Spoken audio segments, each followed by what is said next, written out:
BJ Beats.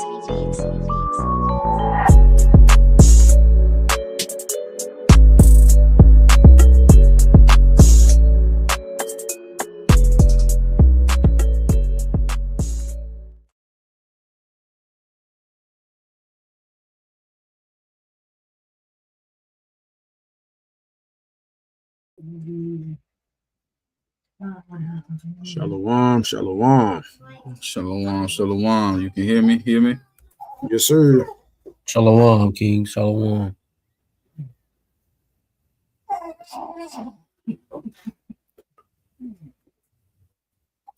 Yes, sir. We are green. We are green. All praise to the Most High. Through the Spirit. Trying to check, make sure everything looking good. So far, so good. Let me see what's going on. Shalom to the people that's here. Shalom. We're gonna let some people get in. Back another day on this unfortunate so-called Babylonian holiday, but hey, that's what we here, man. They're here to discuss it. And y'all see, we got a question for y'all. You so-called Christians, right? Hold on.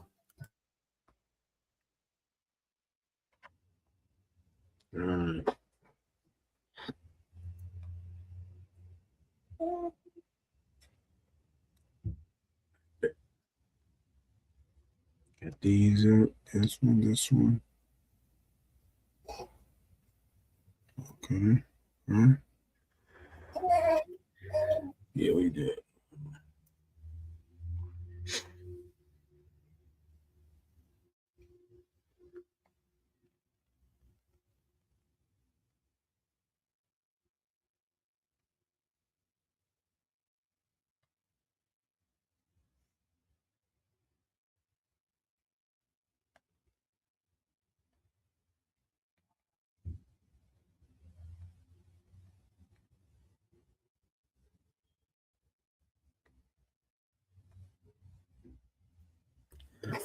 Right, all right, man. So like everything looking good. We sounding good. Everything good. Facebook, YouTube. All praise to the Most High. How y'all brothers feeling, man? Blessed, even though the world's celebrating this wicked holiday. You know what I mean? Lord is good, man. All praise to the Most High. That's right. That's right, man. All praise to the Most High in the midst of this paganism. In the midst of this paganism, man. Shalom, DB in the chat. Wow. Shalom, man. All praise to the Most High. You know, hey, they ain't stopping nothing, man. We have a job and a duty and an obligation to the Most High, but man, all praise to the Most High for that. Shalom to that, brother. Shalom, okay. Shalom. All praises. Right. Look at my moderators. We popping up in here, man.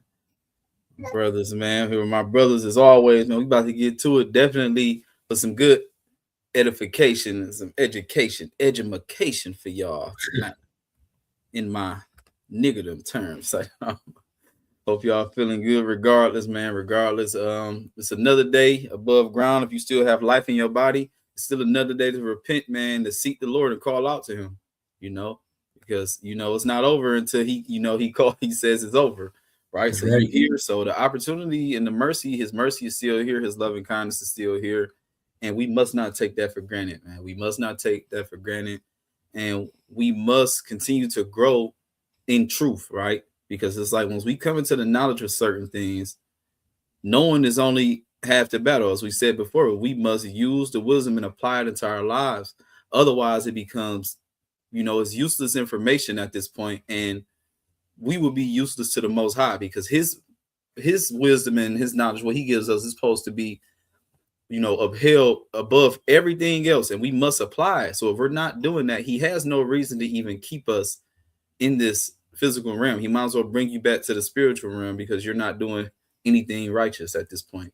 And we understand that his righteousness is the law, and doing what he really obeying his every word. I will say that, because if he gives you personal things to do, whether it's outside of the law, statutes, commandments, you need to be doing it regardless. If you know it's something in your spirit you need to be changing, whether it's you drink too much, or anything like that. Because like we know drinking is not a sin, but it might be time you might need to fast from it. You might need to You know, just do a lot of different things. You might need to show more respect to your parents, to your wife, whatever it may be. Do it as you need to do, right? That's right, brother. That's right. Anything that's overly excessive is it can become a sin, because that goes into what gluttony, or greed and lust. It just tackles a whole bunch of different things. If you just can't resist these things, you feel what I'm saying? You can't resist the temptation to drink things of that nature, man. That's why you should fast. That's right. That's Fasting is that superpower, man. It is that superpower. Fasting and prayer. That's right. But without further ado, I ain't gonna hold y'all up too long. We want to get that introduction. So first and foremost, before we get started, I want to say call halal, Yahawah, Son YAHAWASHI. And that's all praises to the Most High God, whose name is Yahawah in the Paleo Hebrew. We do so in the name of his son, Bahashem, who the world literally calls Jesus Christ, real name Yahawah Hamashayacha, which is Yahawah is what you would call Jesus. Hamashayacha is Christ, the anointed one, right? That's what we heard. That's what we're here to do. Now, all praise to the Most High. You know, we're here to look for the lost sheep of the house of Israel, you know, the so-called Blacks, Hispanics, and Native Indians. And we're here to prophesy the downfall of this wicked kingdom, this wicked infrastructure, this wicked system, and the place that this country, you know, that runs the whole world, that's hands on the whole globe, that you may know is the United States of America. But according to the Bible, it is Mystery Babylon. It is Sodom and Egypt. It is the mother of all harlots, and it is destined to be destroyed. It is the, you know, the daughter of Babylon. All these different terms I want you to be familiar with when you see it in the Bible. This is referring to the place that we are in, right? And that's why I say that continuously every time I come on here, so you can know, like, oh, this is America. It's not going to say America. America wasn't thought of when those prophecies were being brought out, right? But he gives you the spiritual aspects of what to look for. And this is that great city. It's also called that as well, that we are in. And this is the place where, Lord willing, we are a part of it, to see the wonderful redemption of God's people, who may look like any other nation under heaven. They can look so-called black, so-called white, so-called Asian. But we understand that you're going to try the spirit by the spirit, and the children of Israel will be keeping God's laws, statutes, and commandments, and having the faith at the return of who the word calls Jesus Christ. We're named Yahawah Hamashayacha. We are Yahweh's law keepers, aka YLK, into Judgment Day. I'm here with my brothers as always. Let them introduce themselves, and we'll get right to it, man. All praise to the Most High. Shalom. God. Shalom to the chat and everybody that's watching, man. Make sure y'all get them likes up, man. Baba Kusha, please, in the Hebrew tongue. Shabi Yahawah, you feel me? YLK Detroit, man, back at it again with my brothers, my Akim. You feel what I'm saying? We out here to condemn Christmas, man. You feel what I'm saying? A lot of people are still deceived to this day, and at the end of the day, it's all through the will of the Lord.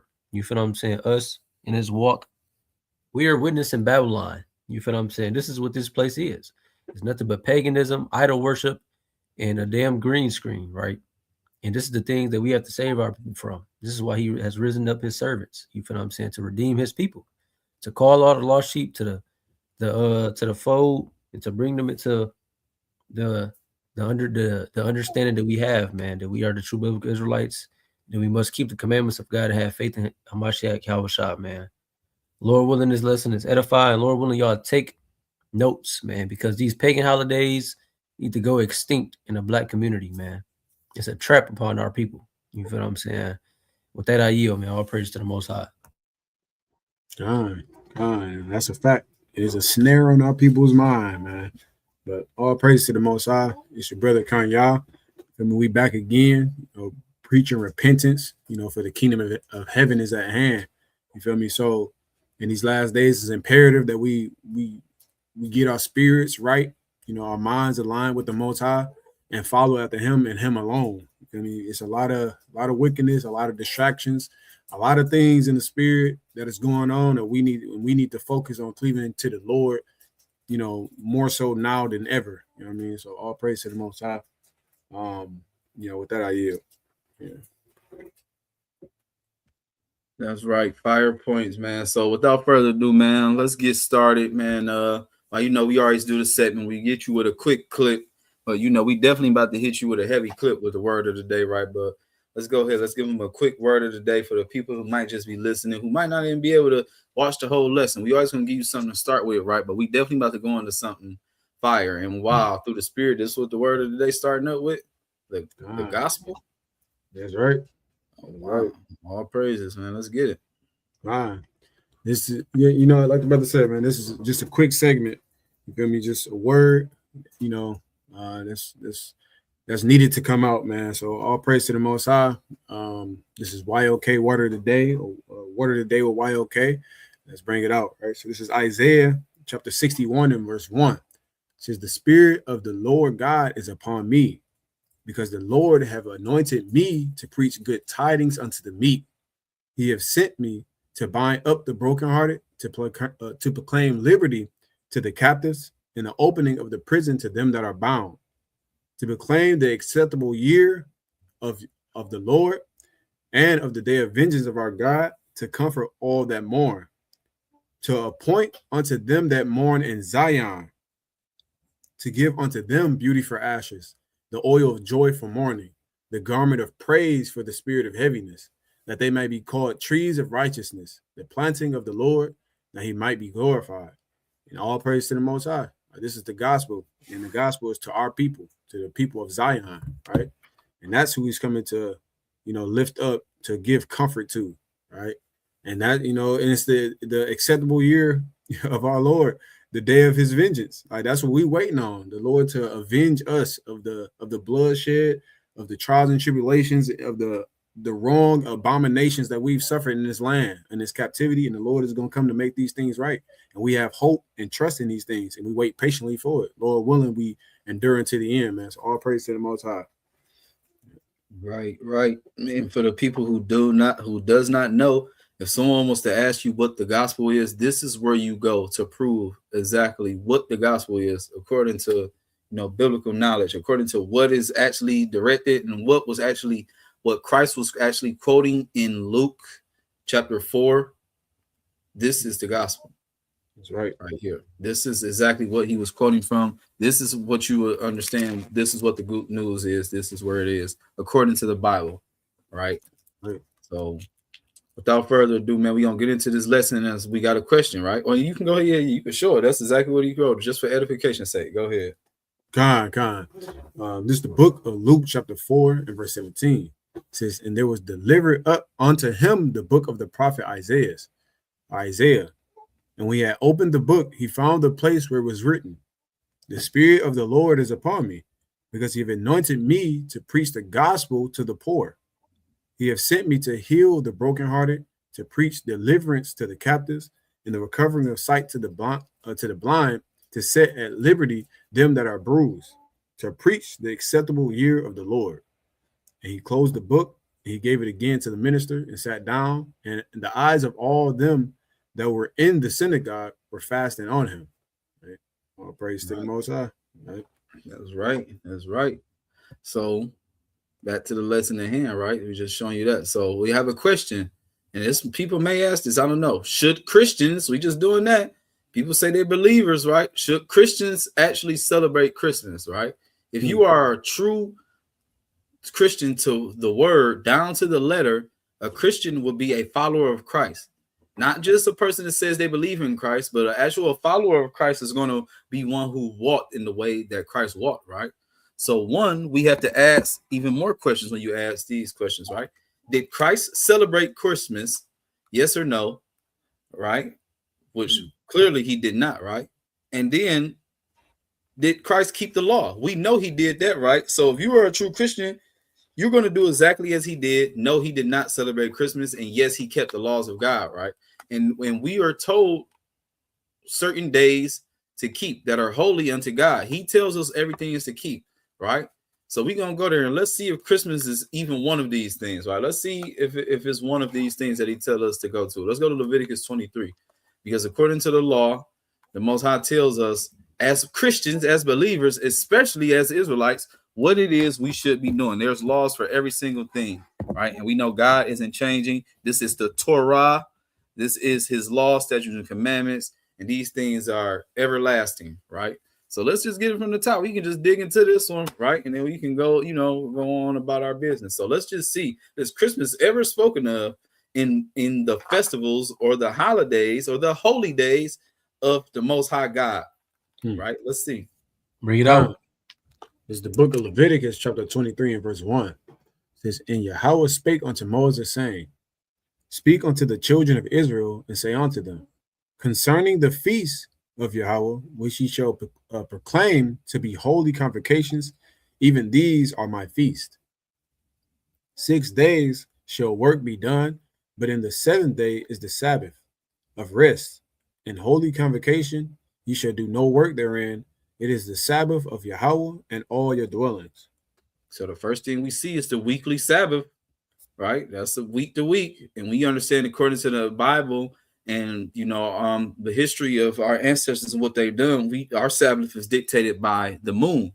If you look at the history of what the word moon is, moon, month comes from the moon. It's a derivative of that. So you understand that the new moon lets you know it's the first day of your month, and you set your Sabbath accordingly after that. So 7 days after your new moon is going to be your weekly Sabbath, and 7 days again until your new moon pops up again, right? And so on and so forth, perpetually, right? So this is the first one we see. Now let's go into these holy convocations and feasts that we see. Let's see what's the first thing mentioned, right?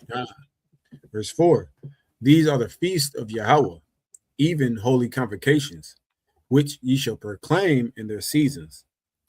In the 14th day of the first month at even is Yahawah's Passover. Okay, so wait, it said the 14th day of the first month. Why? How come it ain't mentioned nothing at the first day of the first month? What happened to New Year's and New Year's Eve? What happened to that? I don't see that there. But the first month of the year, you see something at the at the 15th day of the same month, 14th day, which is the Passover. Then you go into Feast of Unleavened Bread. So we don't see any holidays until 2 weeks into the first month of the year. So your New Year's and New Year's Eve is already canceled, right? But let's keep going. And Shab, you can interject in this anytime because I know you be having some little points or, whatever. You bring this out with different ones. Any perspectives y'all got on this?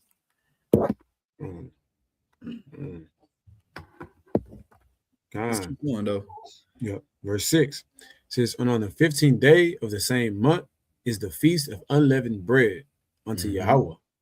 7 days you must eat unleavened bread. Right. And even another note, Salaki, even on another note, so the first thing you are celebrating, which is really, something that you celebrate in the so-called New Year, which according to God, is Passover. But this is what you people in the world would try to celebrate as Easter or something. So it's just let you know that everything is off because we don't celebrate Easter, but Passover is represented there. That's a whole nother thing. Easter is going back to a pagan deity. It's really a fertility god, from Ishtar, god of fertility. That's why they have eggs and bunnies and all this other stuff, and take away from really what Passover really meant, which is, God pretty much covering us when we were in Egypt. He passed over us when he put the blood on our doors. And that's why Christ is symbolically, our Passover, because he's the reason we're covered by his blood to this day. And that's how we're able to, Lord willing, be redeemed from this hellhole that we're in, right? Well, let's keep going. I just want to say that. That's right. It says, verse 7, in the first day ye shall have an holy convocation. Ye shall do no servile work therein. But ye shall offer an offering made by fire unto Yahawah 7 days. In the 7th day is an holy convocation. You shall do no servile work therein. Well, do no work, chill. Day of, that's the Feast of Unleavened Bread, right? Let's keep going, though. Yahawah spake unto Moses, saying, speak unto the children of Israel, and say unto them, when ye be come into the land which I give unto you, and shall reap the harvest thereof, then shall ye bring a sheaf of the first fruits of your harvest unto the priest. This piece of first fruits there. Yeah. Right. This is crazy. Keep going. He shall wave the sheaf before Yahawah to be accepted for you. On the morrow after the Sabbath, the priest shall wave it. And he shall offer that day when ye wave the sheaf and he lamb without blemish of the first year for a burnt offering unto Yahawah. And the meat offering thereof shall be 2/10 deals of fine flour mingled with oil, an offering made by fire unto Yahawah for a sweet savor. And the drink offering thereof shall be of wine, the fourth part of a hin. Sorry. And ye shall eat neither bread nor parched corn nor green ears until the self same day that ye have brought an offering unto your God. It shall be a statute forever throughout your generations and all your dwellings. So this is a springtime holiday. Right after Passover, we run across Feast of First Fruits. Right. So that would be the next little thing, you know, pretty much after that is the springtime thing. You know, it's just this start of the harvest season, right? And around the resurrection of Christ. Like that's why all this Passover season. So this is that thing right here. So I mean, this is what we have right now.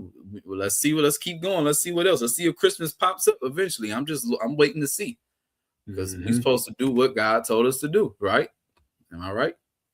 That's right. Okay. That's right. Let's see what pops up next. Verse 15. Ye shall count unto you from the morrow after the Sabbath, from the day that ye brought the sheaf of the wave offering, 7 Sabbaths shall be complete. Even unto the morrow after the 7th Sabbath shall ye number 50 days. Ye shall offer a new meat offering unto Yahawah.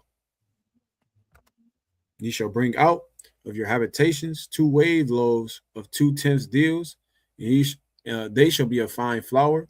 They shall be baken with leaven. They are the first fruits unto Yahawah. Ye shall offer with the bread 7 lambs without blemish of the first year, and 1 young bullock, and 2 rams. They shall be for a burnt offering unto Yahawah, with their meat offering and their drink offerings, even an offering made by fire of sweet savor unto Yahawah. Then ye shall sacrifice 1 kid of the goats for a sin offering, and 2 lambs of the first year for a sacrifice of peace offerings. And the priest shall wave them with the bread of the first fruits for a wave offering before Yahawah. With the 2 lambs, they shall be holy unto Yahawah for the priest. Ye shall proclaim on the selfsame day that it may be a holy convocation unto you. You should do no servile work therein. It shall be a statute forever in all your dwellings throughout your generations. And when ye reap harvest of your land, thou shalt not make clean riddance of the corners of thy field when thou reapest, neither shalt thou gather any gleaning of thy harvest. Thou shalt leave them unto the poor and to the stranger. I am Yahawah, your power.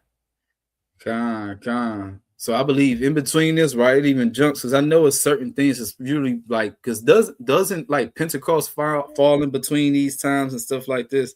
Pentecost is Feast of First Fruits. Yeah, okay, that's what it's called, right? Okay, got you. And then I'm a Feast of Trumpets is usually around. That's the 7th month. Yeah, the new moon of the 7th month. Exactly. So right here we go right here. So I'm just trying to see like the things that we have, and like in between these holy convocations, there are still new moons going on because as we said, each month we have to celebrate the coming in of the new month. Right. So that's a holy convocation, things we have to do on a monthly thing, right? It's a holy day, it's a Sabbath day, it's a feast day, right? So we can keep going. Verse 23. And Yahawah spake unto Moses, saying, Speak unto the children of Israel, saying, In the 7th month, in the first day of the month, ye shall have a Sabbath, a memorial of blowing of trumpets and holy convocation. Ye shall do no servile work therein, but ye shall offer an offering made by fire unto Yahawah. Yeah. Ooh, okay. So I think like this is where we know, like, since we blowing the trumpet this month, they know like Day of Atonement is next week. Then the week after that is what's the name? He's gonna get off into it, but yeah. So that's Feast of Trumpets, that first day right there. Yeah. So like what it's like, like so once they hear the trumpet, probably like in the summertime, they know like okay, Day of Atonement is approaching. That's why I think they blow the trumpets for that that's it. month. That's it for sure. Yep. All right. Verse 26. See that title card. It says, and Yahawah spake unto Moses, saying, also on the 10th day of this 7th month, there shall be a day of atonement. It shall be a holy convocation unto you. Ye shall afflict your souls and offering made by fire unto Yahawah. Ye shall do no work in that same day, for it is a day of atonement, to make an atonement for you before Yahawah your God. Right. For whatsoever soul it be that shall not be afflicted in that same day, he shall be cut off from among his people. And whatsoever soul it be that doeth any work in that same day, the same soul will I destroy from among his people. Right. So before you even go further, like you said, whatever soul shall not be afflicted in that same day shall be cut off from among his people. What do you think it means by being afflicted that day? Right. Just ask the opposing question. Of course, we're going to give you the answer. But long story short, in order to be afflicted that day, it means you are supposed to go without any food or water. You are supposed to fast, do a dry fast. That is the only fast that is acceptable on the Day of Atonement. No food or water. You're not supposed to do anything, as we said right here. But that is the way you're supposed to be afflicted. And you are supposed to be mourning, praying, fasting, meditating, and that should be it. Yep. No type of pleasure. Yeah, none whatsoever. Right. So I still don't see Christmas. I don't see Passover. I don't see Halloween. I don't see Independence Day. I don't see Thanksgiving. Nothing yet, but let's see. It's still a little more to go in the chapter, y'all. You might got hope. It's like, well, this is the 7th month. We still gotta we still gotta go. Okay, so let's see. Verse 31. Ye shall do no manner of work. It shall be a statute forever throughout your generations and all your dwellings. It says, it shall be unto you a Sabbath of rest. And ye shall afflict your souls in the 9th day of the month at even. From even unto even shall ye celebrate your Sabbath. Yep. So for all the scoffers, no transitional days. You see right here in verse 23 or 32, the Sabbath clearly changes from the 8th day of the month until the 9th day of the month because of the Day of Atonement. Right. This is a transitional day. The Sabbath, you're supposed to go the 1st of the month, the 8th, the 15th, and the 22nd. But we see right here in the law, God moved it one day ahead, so we won't go to a Sabbath day, then go to work, and then go into a dry fast. That's right. So we see right. This is what we call a transitional day for all the scoffers, like the scoff about the new moon or the lunar Sabbath and stuff of that nature. That's right. Verse 33 says, and Yahawah spake unto Moses, saying, speak unto the children of Israel, saying, the 15th day of this 7th month shall be the feast of tabernacles for 7 days unto Yahawah. On the 1st day shall be in holy convocation. Ye shall do no servile work therein. 7 days ye shall offer an offering made by fire unto Yahawah. On the 8th day shall be in holy convocation unto you. Ye shall offer an offering made by fire unto Yahawah. It is a solemn assembly. Ye shall do no servile work therein. Right. So after we had Day of Atonement, the next holiday or feast that you've seen pop up is Feast of Tabernacles or Feast of Booths. This is to represent when we came out of Egypt and we were in the wilderness in our damn tents. Right. And it was only supposed to be for that time until we entered into the land. But y'all understand that a 10-day trip turned into 40 years. But this is what that is symbolic of. Right. So that's another thing that we see. I don't see any of these other holidays that people are celebrating, but this is what we're trying to let you know. The Most High gave us his, and as so-called Christians, the elect, this is what you're supposed to be doing. Right? So that's it. Right. Keep going. God. Verse 37. These are the feasts of Yahawah. Damn. Which Yeah, Shalom, Megan. But like you said, these are the feasts of Yahawah. Shalom, Megan, man. Where you been at, man? We've been looking for you, dog. Shalom, King. Shalom. You keep going, though. God. It says, "These are the feasts of Yahawah, which ye shall proclaim to be holy convocations, to offer an offering made by fire unto Yahawah, a burnt offering, and a meat offering, a sacrifice, and drink offerings, everything upon his day. Beside the Sabbaths of Yahawah, and beside your gifts, and beside all your vows, and beside all your free will offerings, which ye shall give unto Yahawah. It says also, in the 15th day of the 7th month, ye shall have gathered in the fruit of the land. Ye shall keep a feast unto Yahawah 7 days. On the first day shall be a Sabbath, and on the 8th day shall be a Sabbath. And ye shall take you on the first day the boughs of goodly trees, branches of palm trees, and the boughs of thick trees, and willows of the brooks.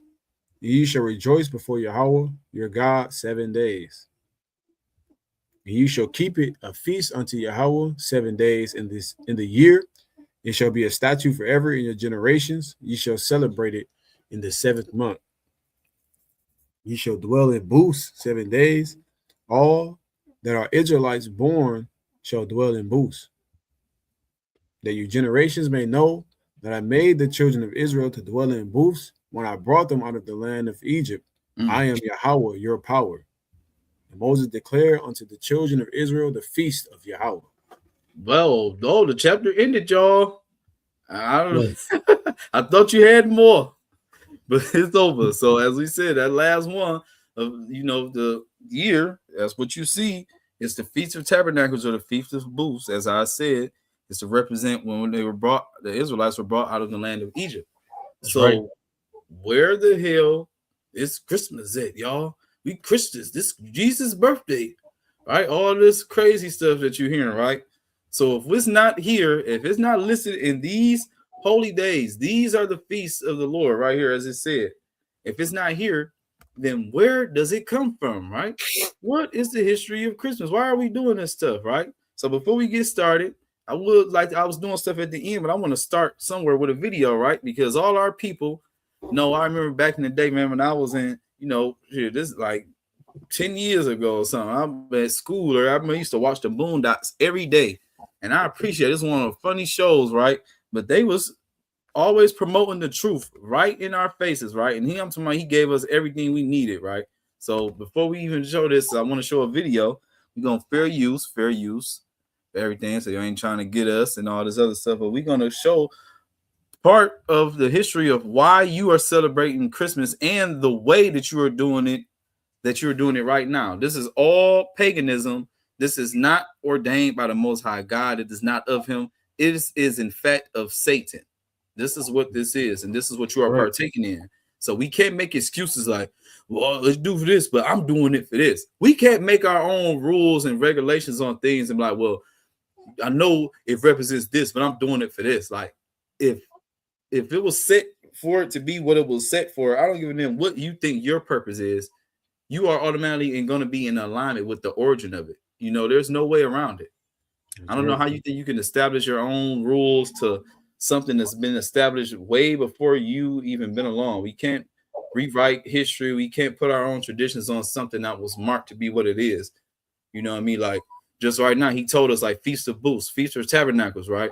Well, I understand for a week we supposed to sleep in booths or tents, but that week I'm going to go in my bed and I'm going to put a tent up in the house. You know what I'm saying? Because we doing it different. Like, I'm still keeping Feast of Tabernacles. Like, you can't do stuff your own way and think like it's supposed to be that. And if you're not doing it the way he said it, it's just, what I mean? It's ridiculous. That's all I can say. We can't make our own stuff up to it, right? So if you can, man, pull up hit that first link for me. Let's go ahead. Let's look up this for the Boondocks. They put the truth right in our faces, but it went over a lot of our heads at the time because the Boondocks came out years ago. All right. Here we go. Let's get it. And suddenly there was with the angel a multitude of the heavenly host, praising God, and saying, Glory to God in the highest, and on earth peace, Wow, goodwill. y'all heard that? I think he reading with it. Yeah, I think he reading with it. That's what it is. But hold on one second. He said, even though they know it goes against God, the excuse is, oh, I don't believe in the rituals or pagan part. But I'm like, you wouldn't be celebrating or even thinking about getting someone a gift on that day. Literally. Because it's like, what are you doing? You're still you're still in the trap. Because if if it's not about that, why don't you get people gifts any other day? Why don't you just set a whole completely different day aside and do it on? Why are you doing it on the day they're doing everything else? You're doing it right when they tell you to. I mean, you know, the 24th would be no better, but damn, it wouldn't be on Christmas, you know what I mean? Or 23rd, whatever. But you're doing it exactly when they are doing it. And it's the spiritual things going on. You have to understand it. Even though any physical act you're doing has a spiritual application to something. You are part of a ritual. Everybody's congregating and getting together right now on this day in the spirit. It's energy. It's all type of stuff that's going into you doing this. So whether you think is, you know, we doing this for the family and the family get together right now, everybody else is doing it at the same time as you. Your intentions can be whatever you want it to be, but the still doesn't change the fact that you are getting together on this time with spiritual things are going on, this winter solstice and all this other wickedness that was going on prior to anyone celebrating so-called Christmas. And it has nothing to do with what so-called Christians believe, which is the birth of Christ. It has literally nothing to do with that, right? Man, but literally. Let's keep going. Yeah. Just even on a small point too, is like a lot of times when people say that, like, you know, family, for example, we go around telling our people, family, we don't celebrate that no more. We're not doing it. We're not doing that. We're doing it for the kids. But the fact that you are setting aside the day that they originated for it, and for whatever, like the brother said, whatever your intent was, this is what you're doing. You're partaking in the ritual. You're partaking in it. It doesn't matter what your intent is. Oh, I'm not doing it because of this. That's like saying, you know, I ain't gonna say that was a little too far. But the fact of the matter is, if you are setting aside this day and it's on the same day that they're dedicating it, like the brother said, you wouldn't even be, you know, in the gift giving spirit if it wasn't for you understanding what Christmas was. On the 25th, everybody knows on the 25th, they setting up this tree, they're giving out gifts. It's a jolly spirit, quote unquote, that's going around. Everybody knows that. So for you to come and say, "Oh, I'm doing it for this," it ain't nothing but pride, and you're deceived. You know what I mean? That's right. That it is what it is. That's right. Yeah. Just feel like I already guess. Yeah. Shit. Just he's like, I already got good. Anyway, I'm like, that added to it because you were going to stay home and do nothing and go to sleep until she called you.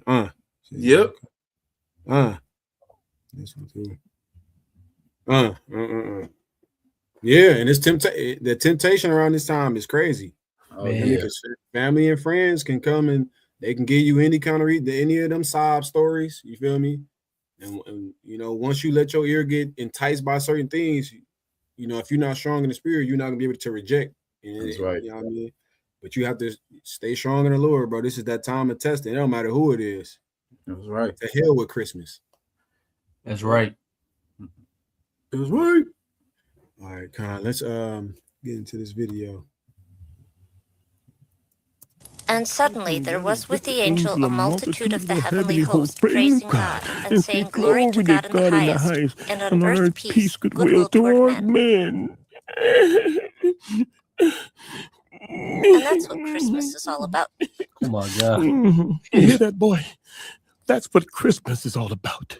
Actually, Granddad, That's crazy. Christmas is a pagan holiday, and Jesus probably hates you for celebrating. Go back a little bit. Go back. I ain't hear it. Go back a little bit. What did he say? What did Riley just? What did Huey say? Excuse me. What did Huey just say? That's what Christmas is all about. Actually, Granddad, Christmas is a pagan holiday, and Jesus probably hates you for celebrating it. Pause. Oh my goodness, that's a mouthful right there. Wait, Jesus, God doesn't hate. Wow, man, right here in our face. He said it is a pagan holiday, which you can look this up. This is pagan means it's going back to other gods. It's in worship of something else. So that's why we say even when you get together, think about this spiritually. The Bible says when 2 or 3 are gathered together, He is there in the midst. So you are gathering together for the unity of some other god, some pagan origin, which you don't even know. Like I said, your intentions can be something else, but you are putting energy towards their mission, towards their agenda, whether you know it or not, because you're getting together on this and you're doing this, and there's a reason of the sources why they're doing this. There's a source, there's a reason why it's specifically December 25th around this winter solstice, but we're gonna get into it. Really, Huey's gonna give you the breakdown. We're just gonna go more in depth to what it is, right? Let's keep going though. There ain't gonna be no Scrooges in this house, boy. Look, Granddad, it's clear from the scripture that Jesus was not born in winter. The shepherds who saw the angels announcing his birth would not have been out in their fields in December. The Palestinian winters are too cold. Pause. If you believe in that sort. See, so it'll be cold still. It gets cold in the land of Israel, in that area, so-called Middle East, right? So you understand that nobody's going to be doing no traveling. They with a damn baby going into a manger and dead of winter, doing all this other stuff. The winter solstice, it doesn't make sense, right? So he just show you that. But he said, if you believe in that kind of stuff, because these people just believe what they're told, what they're taught. They don't go into the Bible and really put this stuff together. We're not told this because, I mean, even when I was growing up in the church, they had Christmas trees in the damn church. So they're not actually telling us the truth. And that's why you have to read the Bible for yourself, right? So he even showed that it wouldn't be possible for him to even be born around that time and be doing all this, right? But let's keep going. I was just reading in that too, like it's snow in Jerusalem. Yeah, I was reading that in the scriptures. It'll snow out there, so it makes sense. Like, how would the people be traveling and bringing the gifts to his what's the name when he was born? It was snow and stuff like that. Yeah. Like, come on now. Yep. Crazy. Sort of thing. If you believe in that sort of thing. The truth is, Christmas evolved from the Roman holiday Saturnalia, a winter festival where men gave gifts to each other. They also would get drunk, have sex with each other, and beat their wives. People would act so crazy on Christmas, the holiday was outlawed by the Protestant Church until the 1800s. As a matter of fact, the United States Congress...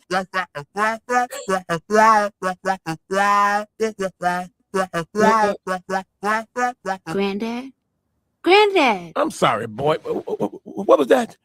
I just explained the entire history of Christmas. But it was boring, Huey. You just blah, blah, gay sex, blah, blah, Congress. You know, you got to be interesting. Pause Talk it. me to death. Pause it. So you see, that's how our people be too. You tell them the truth. Blah, blah, it was gay, blah, blah, this and that. But I'm doing it for this. But he literally told you everything. And I want you to key in on the word. He says Saturnalia. That's what they're celebrating. This is what, and it's really a combination of that plus other things as well. But for the major part, as what we know it as today, the things that you got with your ornaments, your wreaths, and all this other stuff, it is that pagan Roman holiday, Saturnalia. Y'all got anything you want to say before we go into this article? All right. This is a prime example of how our people are. Like you could dispense to them the utmost amount of knowledge and wisdom. If it doesn't align with what they are programmed to do or what they want to do, you feel me? Then that's how they receive it in one ear and out the other, right? And that's simply just a reality check. You know what I mean? Just to understand what kind of mindset our people are in today. They are lost. They don't care that it's unrighteous. They don't care that it's pagan worship.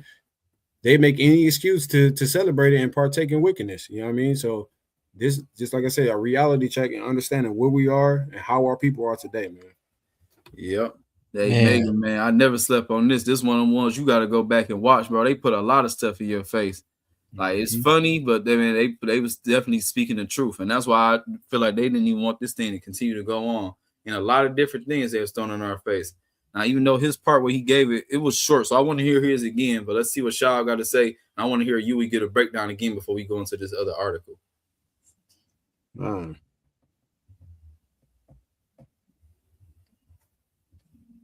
Yeah. No, I ain't see that. You seen that, Shaw? You aware of that? In Martin show? No, I ain't heard of that. Martin show. No, I ain't hip. Oh, was that the where he was talking to that small hat? You talking about that, Megan? I ain't watching, but I for sure see some clips of it. No, I ain't hip. See how he's hilarious.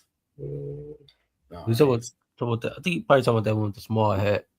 So you fuck up. Take it. But yeah, Just one more time, just when he get his breakdown, and you can end it after that. Con. Are too cold. If you believe in that sort of, the Palestinian winters are too cold. If you winter, the shepherds who No Scrooges in this house, boy. look, Granddad, it's clear from the scripture that Jesus was not born in winter. The shepherds who saw the angels announcing his birth would not have been out in their fields in December. The Palestinian winters are too cold. If you believe in that sort of thing. The truth is, Christmas evolved from the Roman holiday Saturnalia, a winter festival where men gave gifts to each other. They also would get drunk, have sex with each other, and beat their wives. People would act so crazy on Christmas, the holiday was outlawed by the Protestant Church until the 1800s. As a matter of fact, the United States Congress... Yeah, pretty much it. That's how it be with people. When you tell people, when you don't tell them what they want to hear, when you don't speak to them smooth things and prophesy deceits, they don't give a damn what you got to say. And that's really the honest to God truth. that's right. And what's funny is, as soon as you said the American Congress, it started to cut out. That's what's interesting about it. Ain't it? Because it's only so much that they can probably say on TV. Yep. Yep. So when you got the mission in Babylon, they cut it out. That's crazy. Yeah, that's another thing. All right, so we mentioned Saturnalia, right? So let's go to this article. Let's go deeper into what Saturnalia is. Let me pull this up real fast. Make sure they're cool. Boom. Yeah, see if you can zoom in a little bit. There we go. There we go. Go back up to the top. What is it? Yeah, go down. Let me see. I'm just making sure we ain't missing nothing.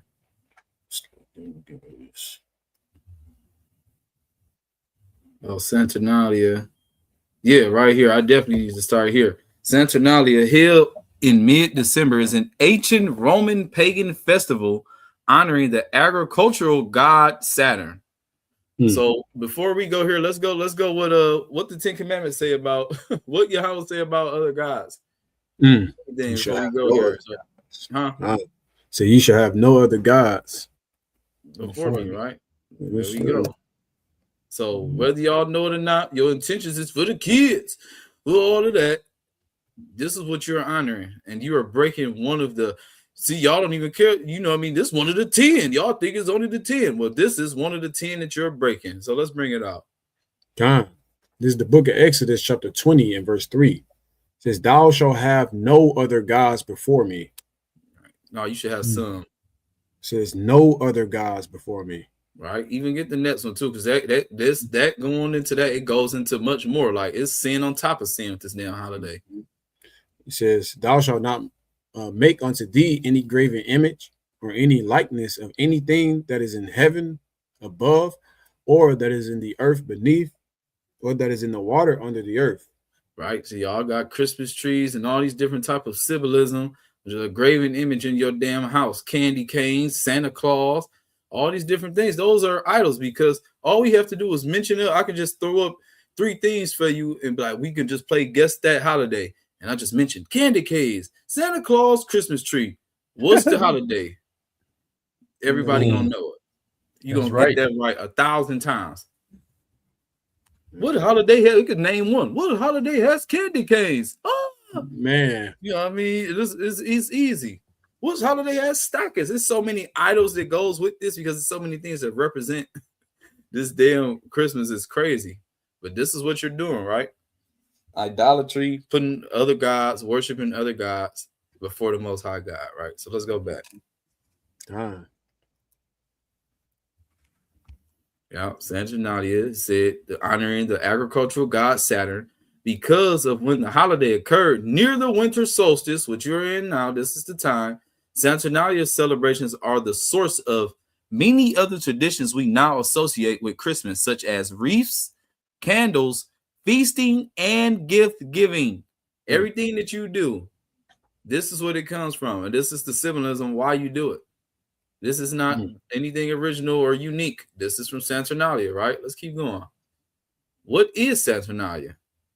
Saturnalia, the most popular holiday on the ancient Roman calendar, and that's through the spirit. It's the ancient Roman calendar because what is this place, my brothers?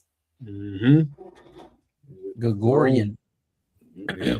What is he called in the Bible? What's one of his titles for Babylon? Well, I mean, I'm saying the Bible, but what would we know it as? What you mean? What's another name for Babylon, or what is it? The revised what? Oh, Roman Empire. Yeah. There you go. That's literally what it is, right? So that's crazy that Saturnalia, the most popular holiday on the ancient Roman calendar, that's what we're doing right now, because this is the new Rome as well, too.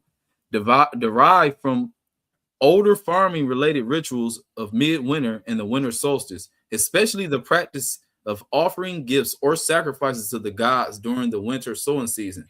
Think about even that. Like, yeah, your kids gonna get it, but you place it under a damn tree sitting there. Y'all place a damn sacrifice out, cookies, for some forsaken thing called Santa, which is Satan unscrambled, to come and get cookies out your house and leave gifts there. Like, y'all doing all type of ritual exchanges and don't see the wickedness in it, right?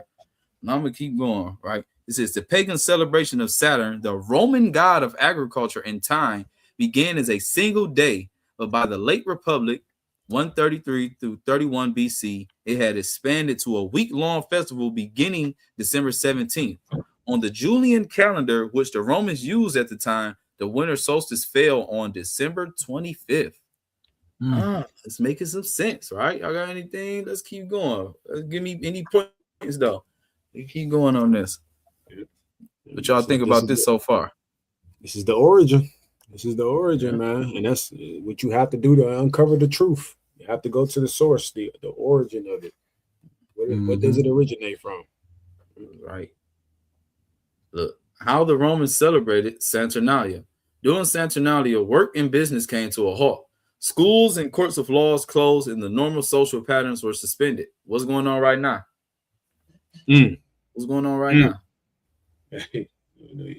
What is going on? This is crazy. Like, everybody's going on break for about 2 weeks. There's certain businesses closed. All the time. It's the same thing. This is the same as that thing. Let's keep going to the more of the same. Look, people decorated their homes with wreaths and other greenery and shed their traditional togas in favor of colorful clothes known as synthesis. Oh, yeah. So look, you be having that, or what's the other stuff they have? You kept mistletoe, wreaths, all this other stuff, your Christmas tree, greenery, all of this represents that greenery, right? And look at this part. Even this, they allowed the slaves to even have a little fun. Even enslaved people did not have to work during Saturnalia, but were allowed to participate in the festivities. In some cases, they sat at the head of the table while their master served them. Instead of working, Romans spent Saturnalia gambling, singing, playing music, feasting, socializing, giving each other gifts. Wax taper candles called saray were common gifts during Saturnalia to signify light returning after the solstice. On the last day of Saturnalia celebrations, known as the Sigillaria, excuse me, many Romans gave their friends and loved ones small terracotta figurines known as Sigillaria, which may have referred back to older celebrations involving human sacrifice. This is ridiculous. How they phrase that? Like, is that also like about where that the gingerbread man come from? Is that too? Man, that's possible. Let me see. I'm about to look this up real fast. I'm gonna finish reading this part while you look that up. All right. It says Saturnalia was by far the jolliest Roman holiday. The Roman poet Catullus famously described it as the best of times. So riotous were the festivals that the Roman author Pliny reportedly built a soundproof room so that he can work during the raucous celebrations.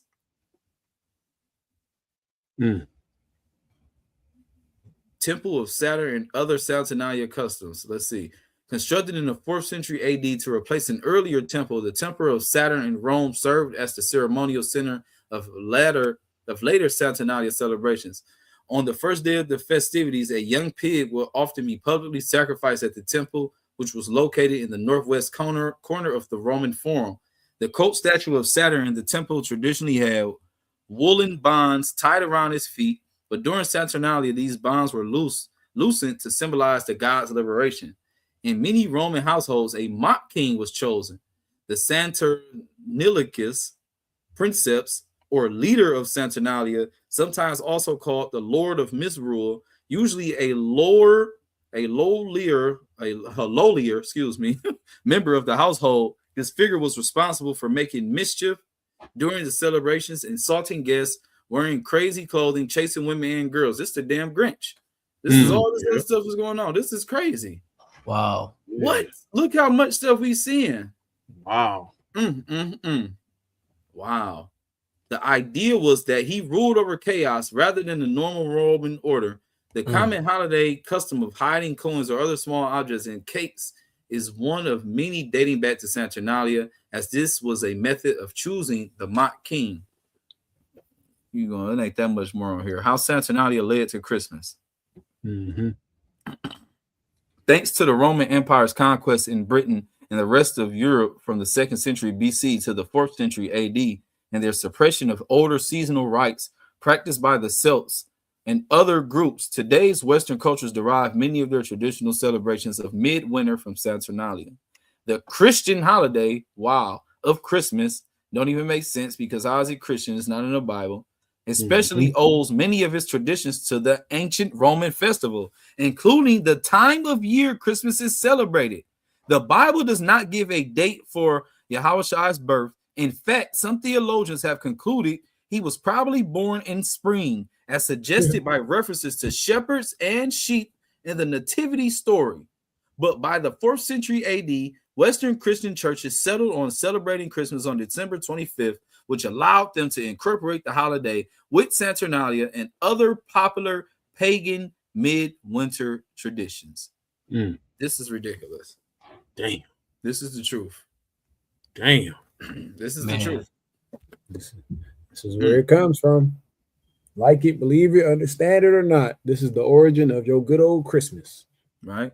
Even look, they asked the question, is Christmas a pagan holiday? Clearly it is if it go back to it, but let's just see. This is the last little portion, ain't it, too? Because after that, it's just sources. Yep. So it says, is Christmas a pagan holiday? Pagan and Christians coexisted, though not always happily, during this period, and this likely represented an effort to convince the remaining pagan Romans to accept Christianity as Rome's official religion. Before the end of the 4th century, many of the traditions of Saturnalia, including giving gifts, singing, lighting candles, feasting, and merrymaking, had become absorbed by the traditions of Christmas as many of us know them today. Damn. And technically, they didn't even answer the question. You see what I'm saying? But they ain't to give a yes or no or anything like that. They just said it. Right. But yeah. Wow, man. Wow. Yeah.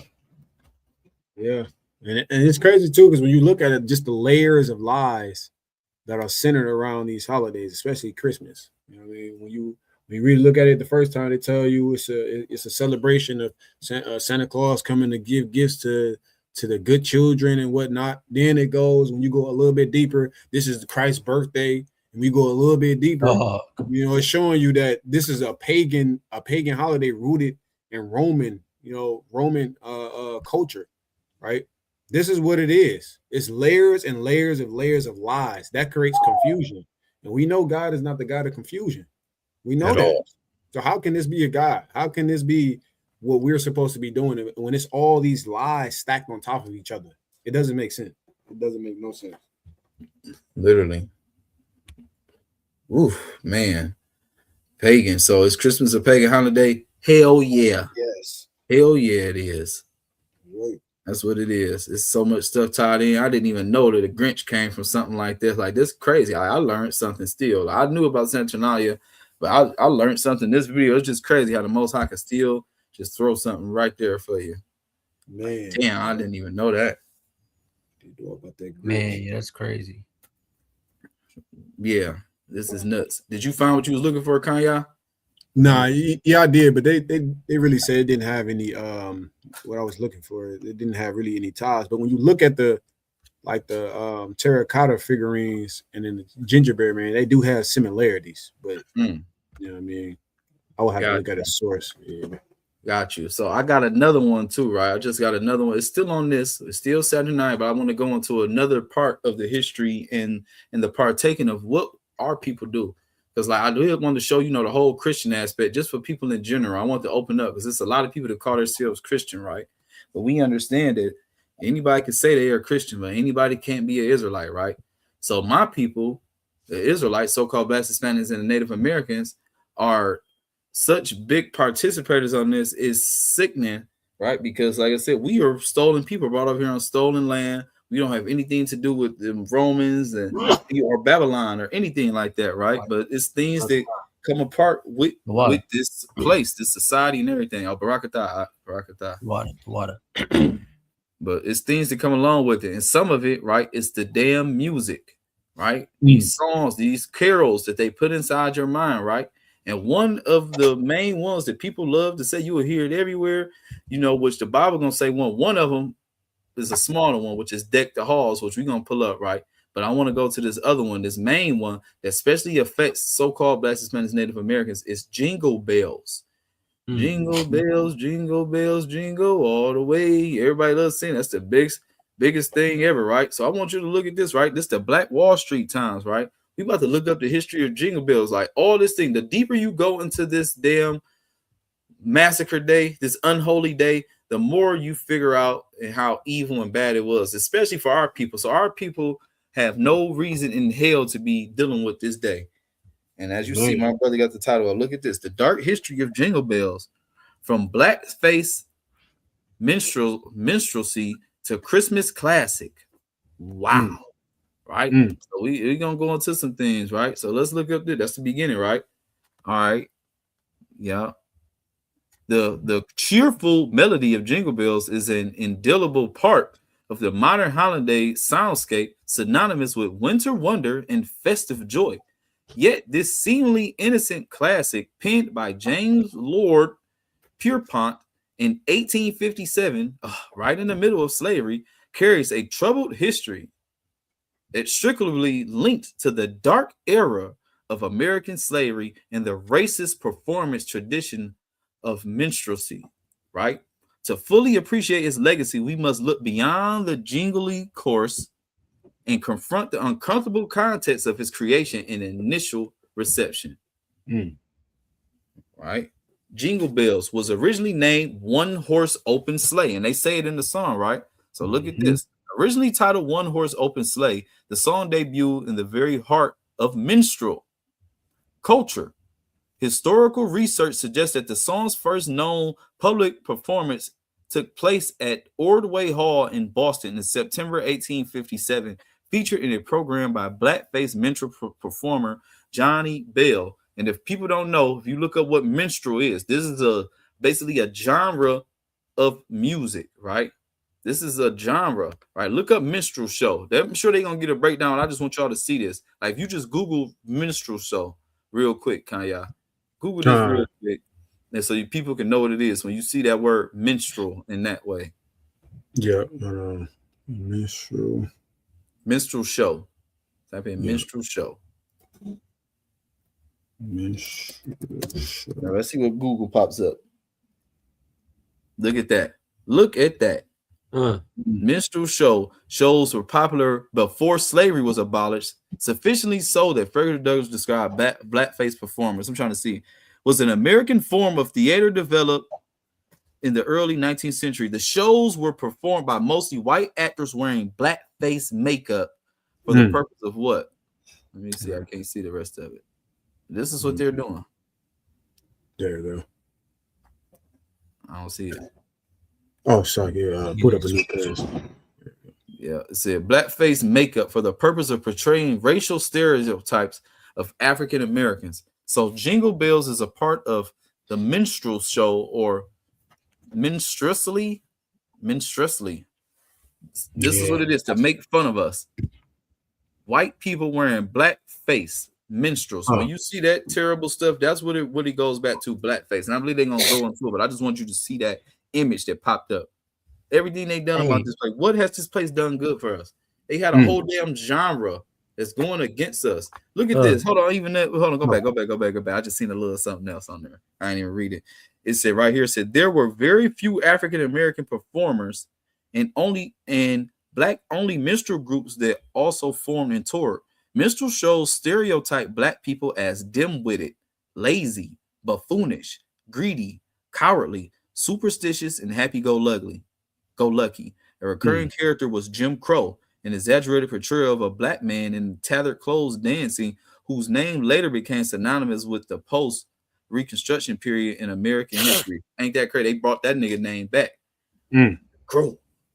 That's some shit, but this is just enough, bro. I ain't gonna lie. That's just enough. And it's like we just supposed to be forgetful and forgiving of all this type of stuff. And look at all the mockeries they done of us. This fits Deuteronomy 28. Proverb and a byword, a show, a spectacle. This is what the hell we are to them.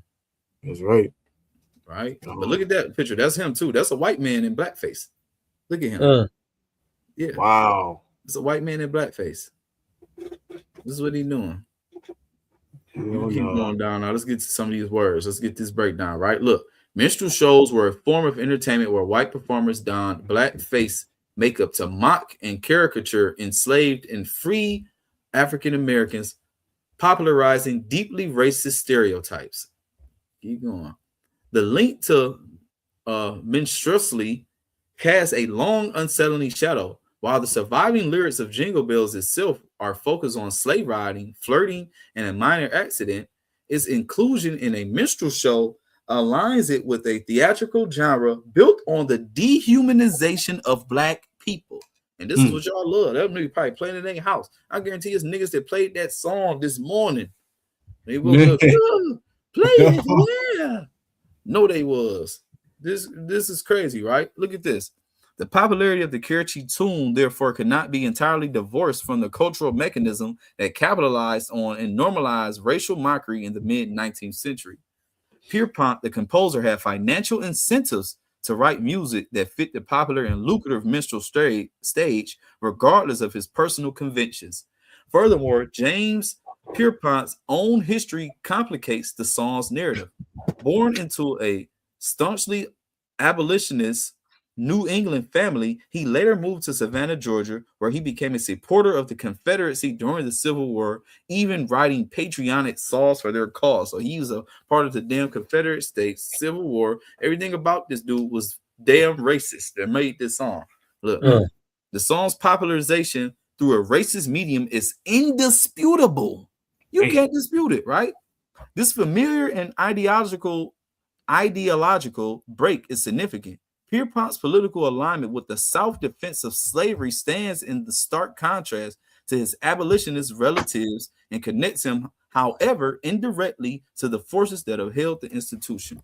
While there is debate among the historians regarding a direct lyrical connection between the jingle bells of the song and the bells sometimes affixed to iron slave collars, a cruel deterrent against escape, the song's popularization through a racist medium is indisputable. Here we go. Now you get into the meat and potatoes. Look at that.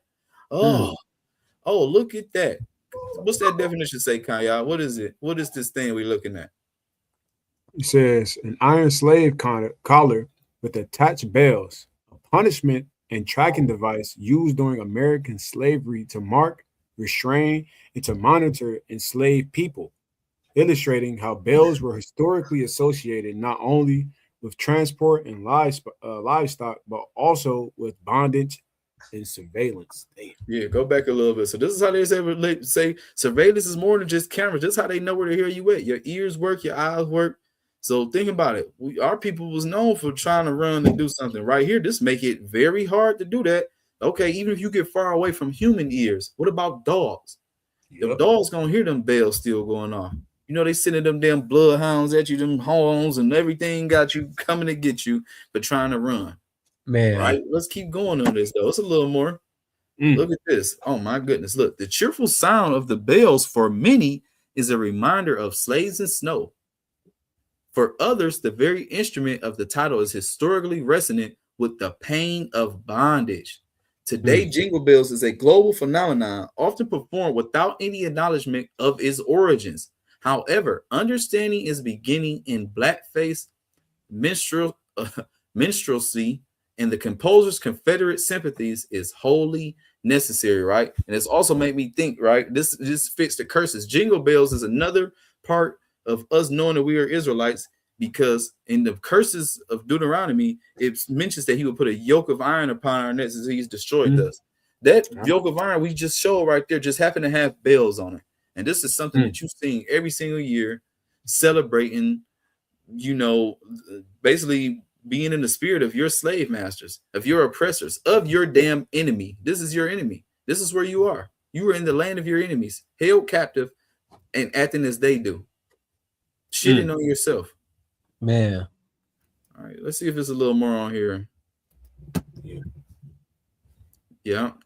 Let's look at this. It serves as a powerful reminder of how American culture, even the seemingly most benign, can be deeply interwoven with the nation's history of racial inequality. That's it.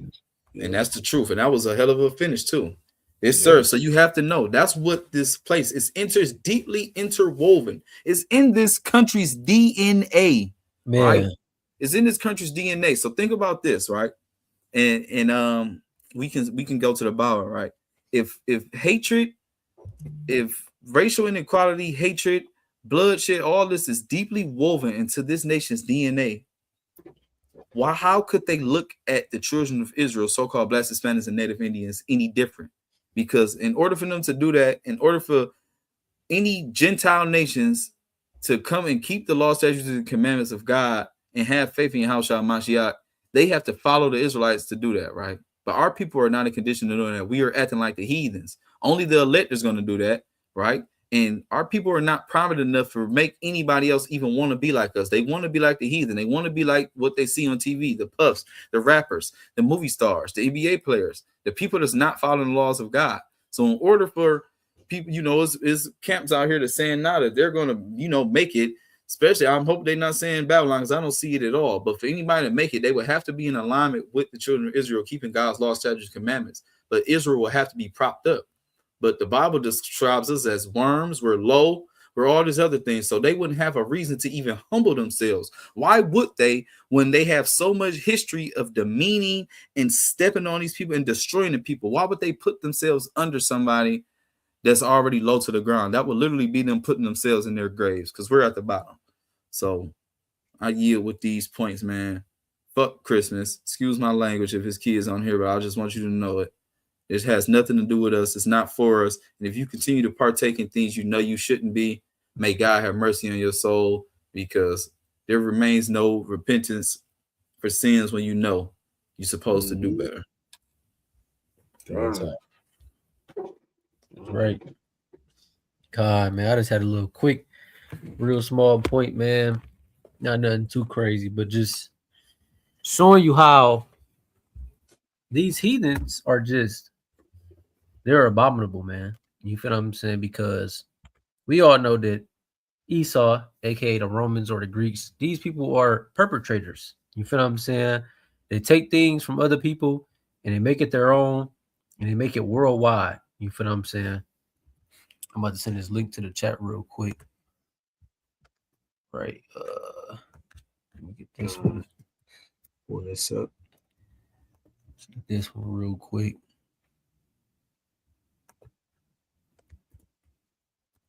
And then You sent them in order, right? Yep.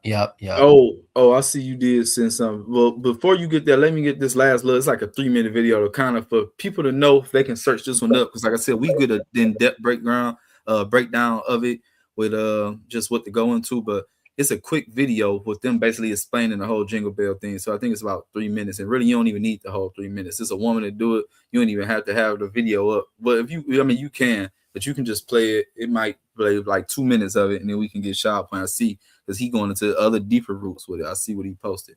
All right, so you can just start it up. You started from the beginning. No, started from the beginning for sure. Now I was seeing where the reason not to celebrate Christmas. When we talk about Christmas, people often think of joy, laughter, and tradition. But the truth is, many of these so-called holiday traditions are built on pain and suffering, especially for our people. One example I've been trying to warn us about for years is the song Jingle Bells. Most of us grew up singing it, never questioning its origins. But the deeper you look, the more disturbing the story becomes. When the song says, jingle bells, jingle all the way, it's not talking about cheerful bells on a horse's harness. Historically, enslaved Africans were forced to wear iron collars around their necks and heads. These collars often had 3 bells attached, one on each side and one on top. They were used to stop our ancestors from escaping. Anytime they moved, the bells would ring, alerting enslavers and bounty hunters to their location. That sound meant capture, suffering, and a brutal return to slavery. The so-called fun of riding in a one-horse open sleigh was not innocent either. When slave catchers captured a runaway, they would parade back through towns, laughing and celebrating their victory, while the bells rang from the collars of the captured. The community would join in mocking the pain of the enslaved. Lines like laughing all the way take on a different meaning when you understand that enslavers were literally laughing as they dragged our people back in chains. So when we sing Jingle Bells, we are unknowingly repeating a song that was once tied to the humiliation and suffering of Black people. It becomes clear that many of these holidays and traditions were never designed with us in mind. They were created to normalize pain, mock resistance, and keep us in a cycle of blind celebration. That's why I say, be mindful about what you celebrate. So even with that, right, she said something like, it goes back to basically like our humiliation, you know what I mean? And technically they're still humiliating us, right? Because it's almost like, just imagine in rap, you don't know, you just rapping a song, but the lyrics is about somebody killing your family, and you don't even know, like, I Smith on them, and you like, yeah, you still rapping. It's the same thing. They singing it, and it was to humiliate you then, and it's still humiliating you now, and you don't know, and they know. It's like, it's an inside joke. Yeah, still humiliating yourself, man. The shit is crazy. Yeah, niggas. We used to sing this shit about bringing their ass back captive. Now look at them singing with us, dumbass. Shit, bro. Yeah, but that's it. That's what and like you said, it just continuously point to us being Israelites and how, like, look at what's going on. Like, we are made a mockery. Yeah, I believe it mentions that too. Like, where like every nation shake their head at Israel or something like that, and things of that nature. Like everybody shake their head at her. And this is what it is. Like, we are so gone from God. He has literally destroyed us. And it just shows you. We are here rapping songs and claiming read from this block and this block when it's all the white man stuff. When we was all dying here. Our ancestors, our Native American brothers and sisters, and everybody else that was upon this land that was melanated. You feel what I'm saying? They have, man, it's just crazy. We are destroyed. It made sense. We're destroyed for lack of knowledge. And think about this is a part of the lack of knowledge. We haven't searched nothing, even understand what the hell we are partaking in. What are we doing? We say we doing it for other reasons, but everybody else to know what the real reason is laughing at us. Clearly. Man. Let alone the consumerism. You know, that's a whole nother point. Man. Yeah, for sure. Yeah, it's nuts, right. Man. So I got this little website I found, right? You got sources on it, and it's just going back further. And I got a video just gonna bring it all together. You feel what I'm saying? The points that Ratazian brought out in the articles we've seen written, man. You feel what I'm saying? It just all goes back to what the heathens are here for. You feel what I'm saying? They're here to worship other gods. You feel what I'm saying? We read the law. All of the things, you feel what I'm saying? The things in the skies and the heavens, the stars, luminaries, and all of these things were meant for the other nations to worship, right? And this is ultimately what it goes back to. You feel what I'm saying right here? We got it says Nimrod defied. It says ancient Nineveh artifact. On the left-hand side, that is Nimrod, right? What seems to be holding his hand is a tree, right? And we see right there, or in his left hand, he's holding a tree, right? And then in his right hand, he's holding a deer, or what somebody will call a reindeer. And this is a ancient artifact that you can go and look up. And this is a depiction of Nimrod, right? And then I look at Santa Claus or Satan Claus, right? He has the tree, and he got gifts on his back and in his right hand. And what does he ride on? He rides on a sleigh with what? With deers, right?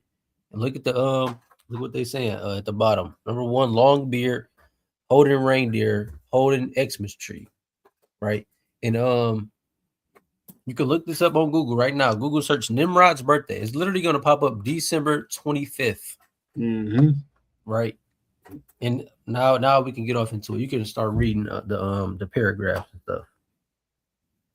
God says Nimrod started the great organized worldly apostasy from God that has dominated this world until now.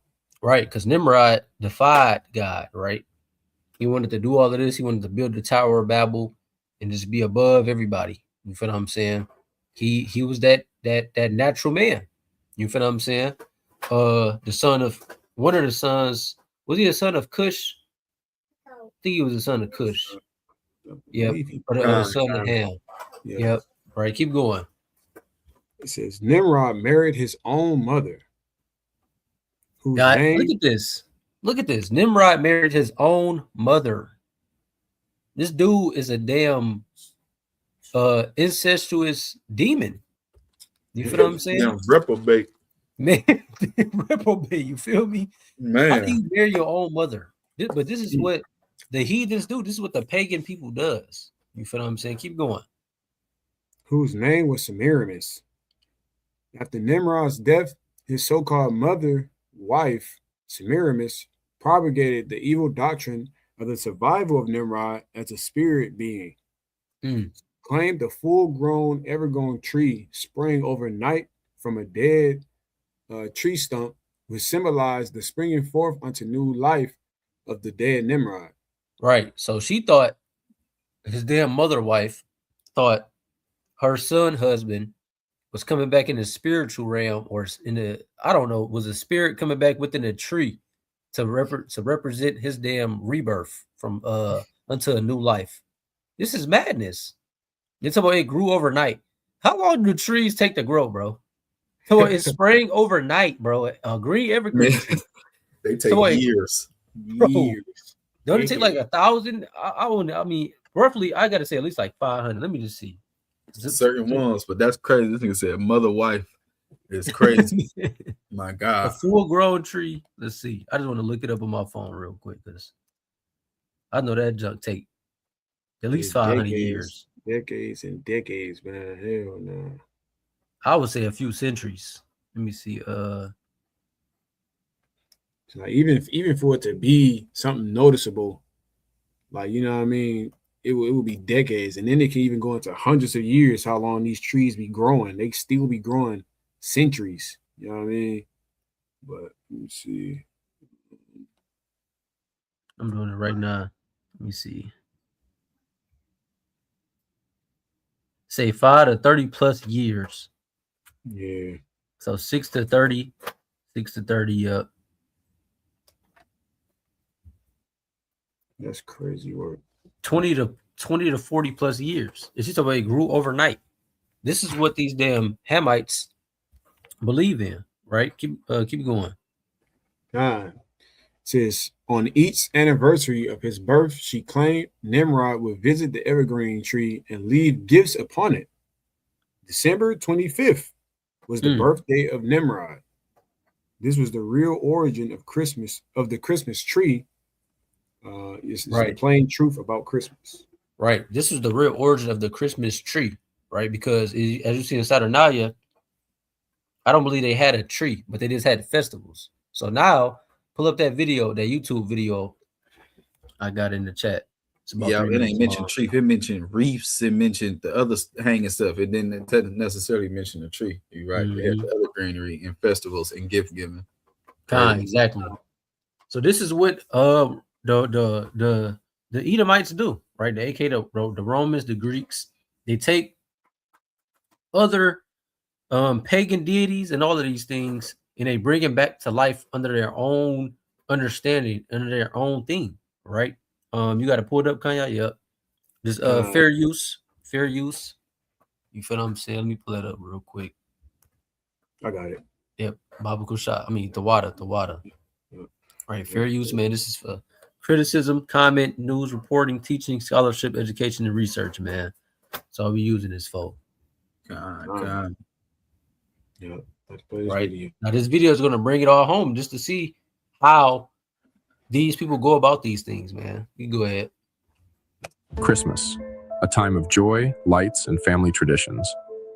But what if I told you that the story behind this beloved holiday is far darker than you've been led to believe?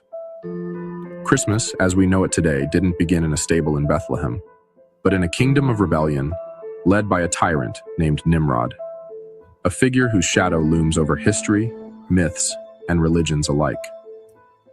Long before Christ, Nimrod, a powerful and ruthless ruler, defied God and established what would become humanity's first organized rebellion against divine authority. According to legend, after his untimely death, his mother, Semiramis, claimed that an evergreen tree miraculously grew overnight from a dead stump, symbolizing the rebirth of Nimrod as a god. And every year, on December 25th, the anniversary of his birth, gifts were placed beneath this tree in his honor. Sound, brother. Salakia.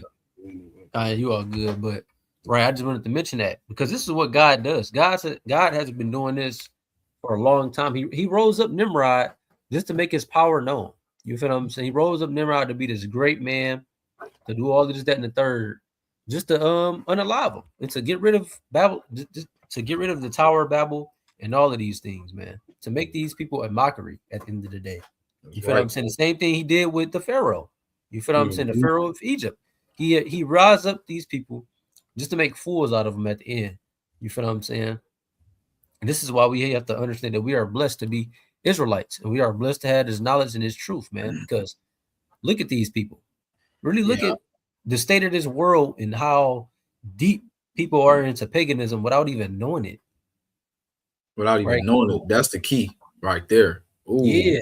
Like, and just the thing, these things are still going on. Like Nimrod was doing this, the damn Romans was doing this, and now America is doing it. Like you say, the revised Roman Empire. It's crazy. You can keep going though. Sound familiar? This wasn't the spirit of joy and peace. Oh, 10 seconds. Yeah. On December 25th, the anniversary of his birth, gifts were placed beneath this tree in his honor. Sound familiar? This wasn't the spirit of joy and peace. It was the spirit of revelry, indulgence, and even blood sacrifices, practices that predate Christianity by centuries. According to historian Alexander Hislop, the Yule log symbolizes the death of Nimrod, while the Christmas tree represents his resurrection as a sun god, a practice deeply rooted in ancient paganism. As Christianity spread, the Roman Empire faced a dilemma: how to convert pagans who were deeply attached to their festivals. The solution? Merge these pagan celebrations with Christian symbolism, creating what we now call Christmas. Right? So we see right here, this is what the Romans was doing. You feel what I'm saying? They wanted to bring all of these things into a conglomerate together so everybody can have their how would I put it? Their paganism like solidified and just like validated. You feel what I'm saying? Oh, so we gotta do this, we gotta innovate. If they want to celebrate this during this week, if you want to celebrate this during this week, we gotta somehow bring these things together. And this is what America has done. This is what all of the ancient people have done to make these things a normal. You feel what I'm saying? Man, pagan orgy. It's just like they brought it all together. Man, pagan gumbo. Let's throw it all in. It's crazy. Right, keep going though. God. Christmas. The Saturnalia, a Roman winter festival filled with feasting, gift-giving, and merrymaking, became the foundation of the holiday. December the 25th, originally marking the return of the sun, was rebranded as the birth of Christ. But make no mistake, this was no innocent merger. Even early Christians were skeptical. Writers like Tertullian condemned the adoption of pagan practices, warning that they were compromising their faith for the sake of popularity. Fast forward to today, and the Christmas spirit often resembles its ancient origins: excess, greed, and superficiality. Sociologists report that crime rates, including theft and violence, spike during the season. Is this really the celebration of Christ's birth? The Bible warns us not to follow pagan customs. Jeremiah 10:2-4 says, "Do not learn the way of the nations, for the customs of the peoples are vain." Yet, year after year, millions unknowingly participate in traditions steeped in idolatry. So where does that leave us? For Christians, the choice is clear. Right? And that's just clear cut and simple. You feel what I'm saying? These people continuously propagate the same things from old. There's nothing new under the sun. You feel what I'm saying? It's just crazy. Like when you just think about how many years it's been and how many millennials it's been, and people are still doing the same types of things, man. And it just shows you that Esau is who he is. The Lord has made this man crooked, right? Before he even came out the womb, he was made crooked. So if he is ruling the world, everything he does and everything he portrays is going to be crooked and wicked. This is the problem with heathens. The brothers want to save these damn heathens. These niggas gotta go. This is what it is, man. You feel what I'm saying? They continuously got our people in chains and captivity and all of this, man. When I was a kid, Jingle Bells was one of my damn favorite damn songs. Damn. You feel what I mean? And then come to find out that this is talking about my damn ancestors. You feel what I mean? To hell with these damn heathens, to hell with this damn world. Man, may Christ return as soon as possible, man. Lord willing, man. That I yield, man. All praise to the Most High. Before you even do that too, because I'll see, like, I want to see if he answered the question, because it said we asked the question, should Christians celebrate Christmas, right? But on that video, he said for Christians it should be evident. So I want to see how he finished. What's his next line? For Christians, what should be evident? Reclaim the faith from the clutches. Let me just go back a little bit. But where does that leave us? For Christians, the choice is clear. Reclaim the faith from the clutches of commercialism and paganism. As Jesus said, "This people honors me with their lips, but their hearts are far from me." Matthew 15:8. Christmas is not a celebration that Christians should embrace. Its roots are undeniably pagan, drawing from festivals and practices that stand in direct opposition to God's commands. No amount of rebranding can erase the idolatrous origins of this holiday. Damn. True followers of Christ are called to reject traditions steeped in rebellion and false worship, not adopt them under a new guise. The question is, will you stand for the truth of Scripture and abandon Christmas entirely, or will you continue to participate in a holiday that dishonors God by its very foundation? Damn, there we go. Thank you. Thank you. I'm happy we finished that out. That answered the question, right? So we asked y'all the question. Christians celebrate Christmas.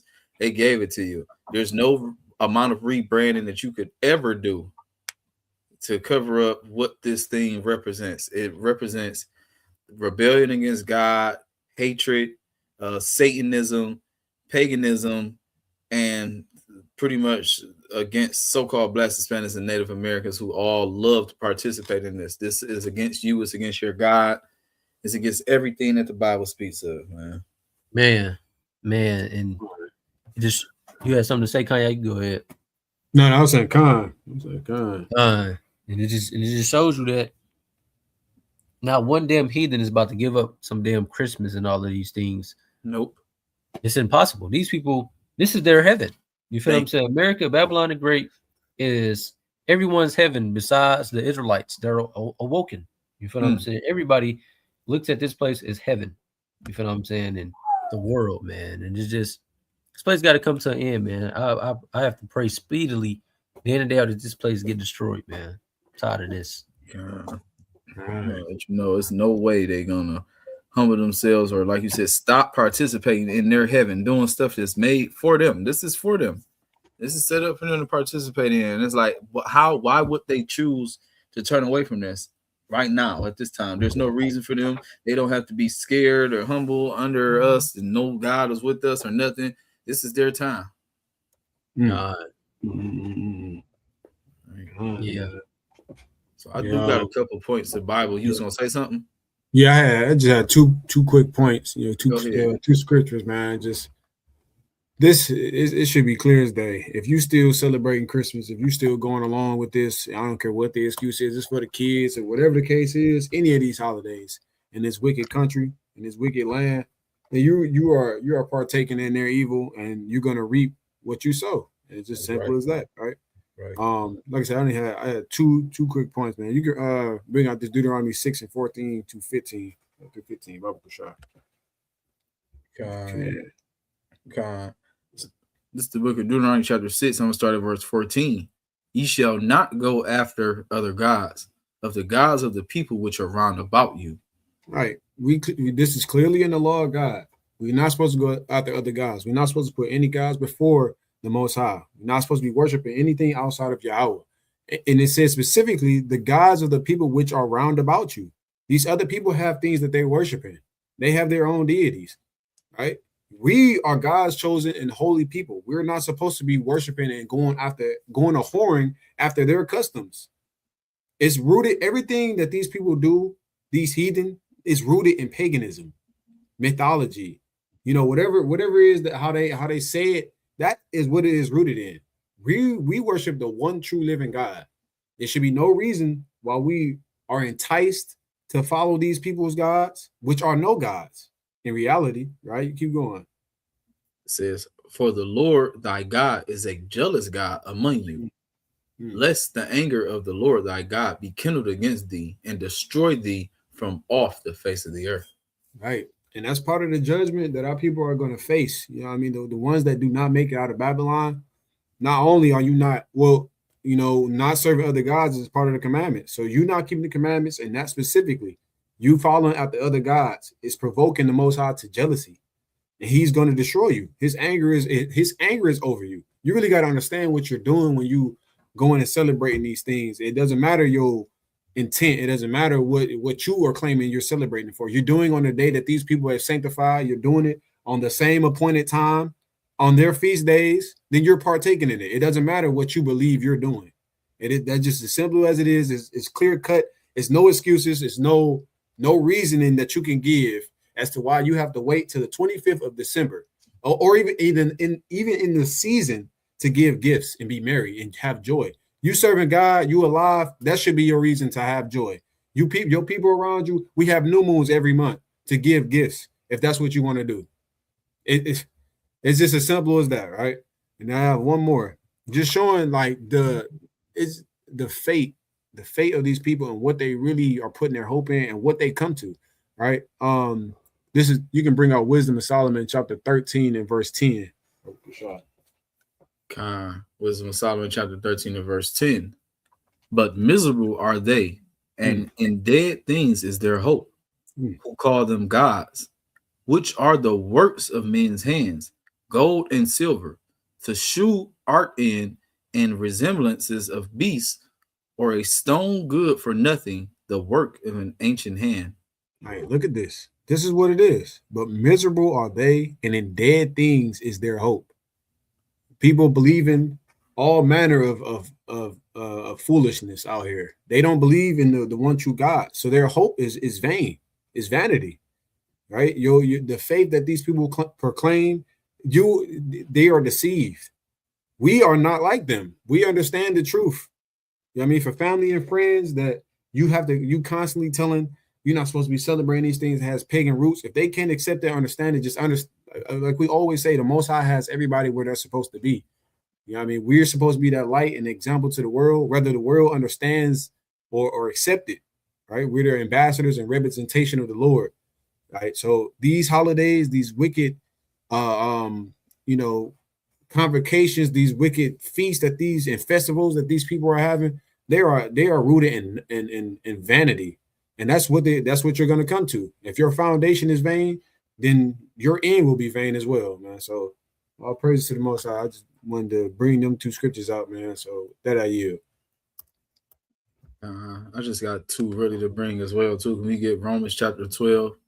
Because this is not what we're supposed to do. Our people need to notice they're being conformed to things that really have nothing to do with us at all, right? So I mean, you know, we bring this out a lot, but this is rightfully so, because these things are patterns of the world. But if you're a real so-called Christian, especially you children of Israel, you law keepers, we are not supposed to be anything like what this world shows or what it offers in any type of way. We are supposed to be examples of what a Christian is, who God is, who Christ is, not what this world shows and what this world partakes in, man. So we can bring this out and go from there.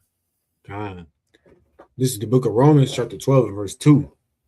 It says, and be not conformed to this world, but be ye transformed by the renewing of your mind, that ye may prove what is that good and acceptable and perfect will of God. That's it. We can't do like this. Really should have brought it from the top for real. Oh, slack. This This is the book of Romans, chapter 12, verse 1. It says, I beseech you, therefore, brethren, by the mercies of God, that you present your bodies a living sacrifice, holy, acceptable unto God, which is your reasonable service. Yeah, we have to present our bodies a living sacrifice, and we have to be the best version of ourselves that we can be. And, you know, we present our bodies a living sacrifice is putting what belongs in our body, what's supposed to be, and not partaking in anything that's going to bring harm to our body, anything like that, or ultimately our soul. You know, we have to be that living sacrifice. So we can't go places and do things that the world is doing. We don't have no reason to be going to no damn Christmas party. We have no reason to be eating Thanksgiving food. We have no reason to be going to buy gifts at this time of year and putting up a Christmas tree in our house or anything like that, right? Now we can finish it out. God, it says, and be not conformed to this world, but be ye transformed by the renewing of your mind, that ye may prove what is that good and acceptable and perfect will of God. Right. You have to be transformed and renewed in your mind, right? We can't renew their holidays. We can't renew like, I'm going to renew what they say Christmas is for. I'm going to renew this. No, renew your mind and walk completely away from it. Don't have no partakings in anything. We're not going to renew or put a flip on what they said it is and do it for this reason. No, we're going to renew our minds, understand that we can't partake in this stuff at all because it is not of God. It is of the world. And we understand that if you are of the world, you are not of God. There is no in between. It is what it is, right? The Most High is not dealing with the things of this world. So be transformed.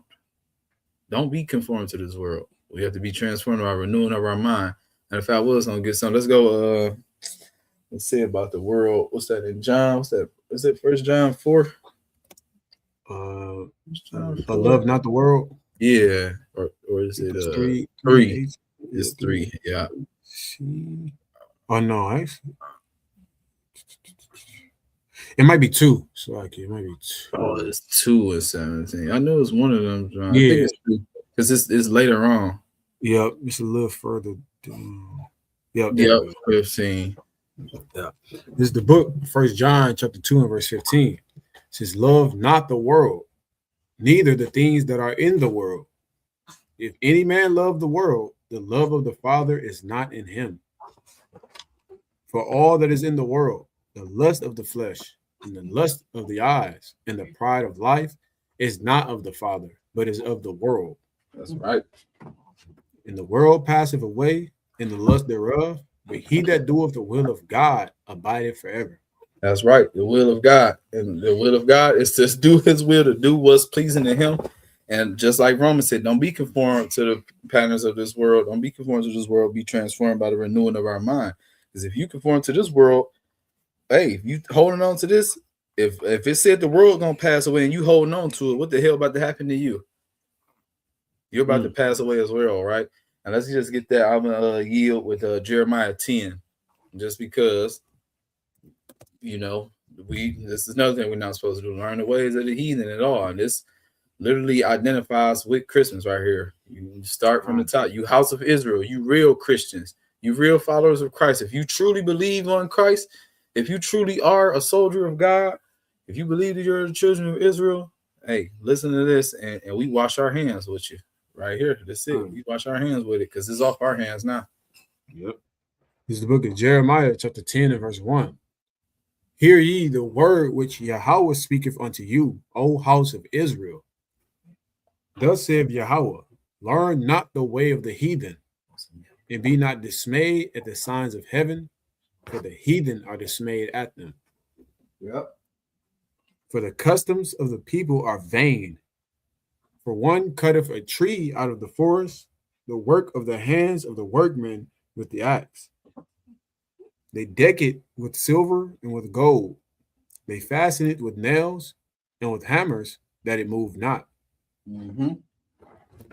So They are that's it. No, that's good. So the things of this world, the patterns of this world, is what the heathens are doing. Like I said, we have to be, transformed. We can't conform to the patterns of this world, and the things that of this world are the ways of the heathen, and that's it. They're not the ways of God, so we can't learn any of their ways. Even that song, "Deck the Halls," like they deck it with silver and gold. They fasten it with nails. It's the whole tree, the history of origin of Nimrod being deified, all these different things, right?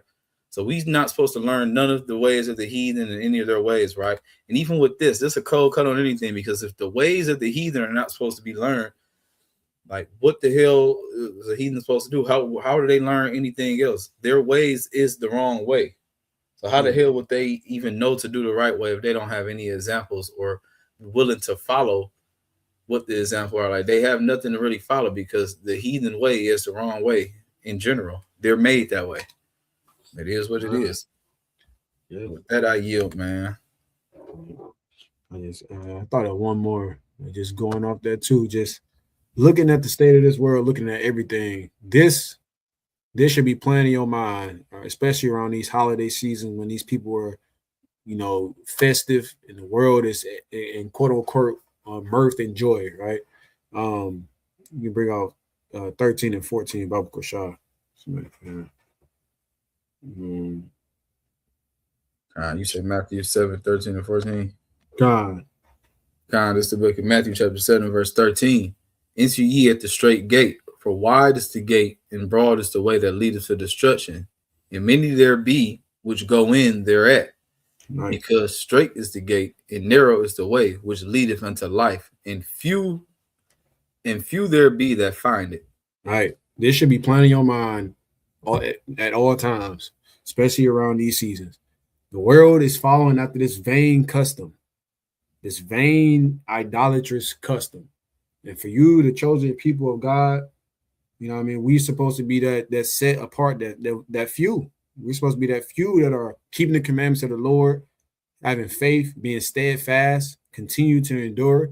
We're supposed to be that few, right? That's our mindset.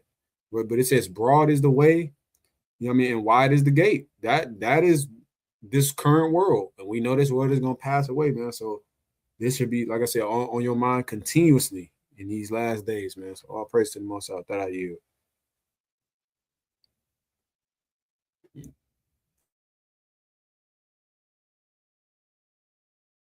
I ain't got nothing else.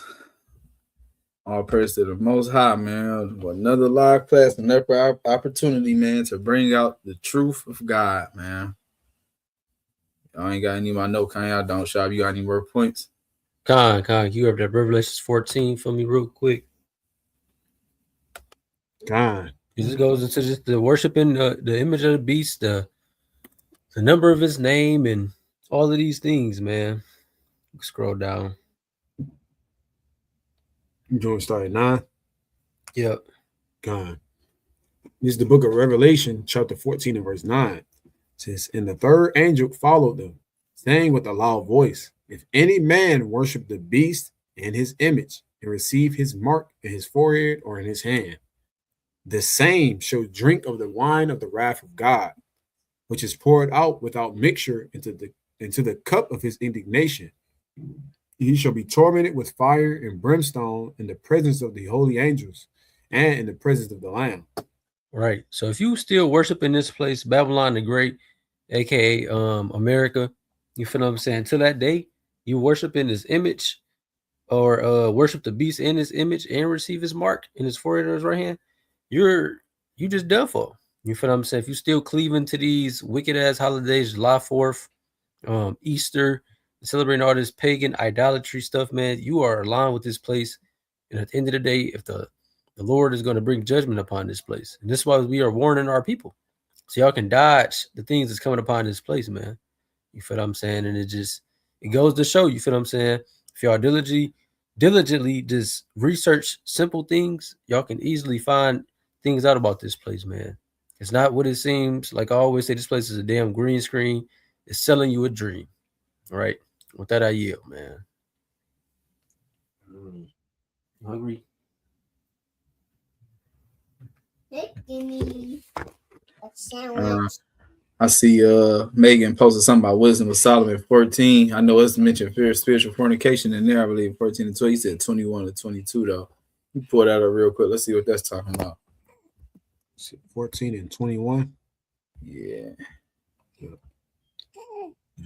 There's the book of Wisdom of Solomon, chapter 14 and verse 21. And this was an occasion to deceive the world, for men serving either calamity or tyranny did ascribe unto stones and stocks the incommunicable name.